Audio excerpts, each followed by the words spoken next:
one of the difficulties was that I did want to show a brief moment of what it may have been like while on the Ark during this incredibly climactic moment when everything is breaking loose. And as the scripture tells, the whole world was covered in water. What would that, I mean, that had to be incredibly traumatic.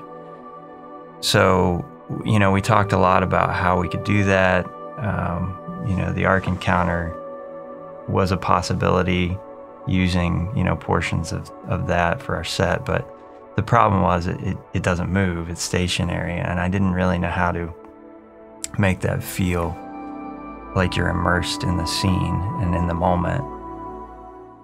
Ben calls me up one night, he's like, hey, all right, I've got an idea, but, and don't freak out, you can say no. We were already in production on the sets, and I came along and asked if there was any way possible that we could actually create a set that moved.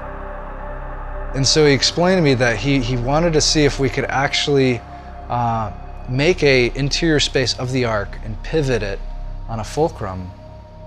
And I was like, yes, I'm in, we're gonna do this.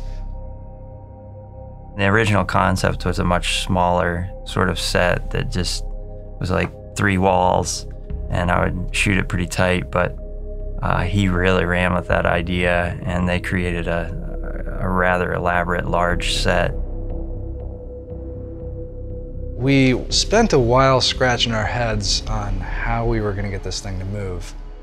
So I designed the moving Ark set so that the fulcrum isn't quite dead center, so that we can actually bring in forklifts offset and lift it from the side. And so it had like a 6 to 8 foot range of motion, and it worked out really well.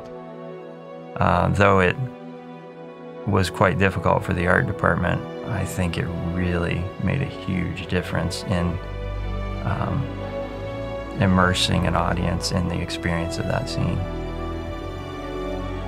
All the different departments worked really well together. Our technical design team and our fabricators and our art department just kind of came together to create this really incredible set.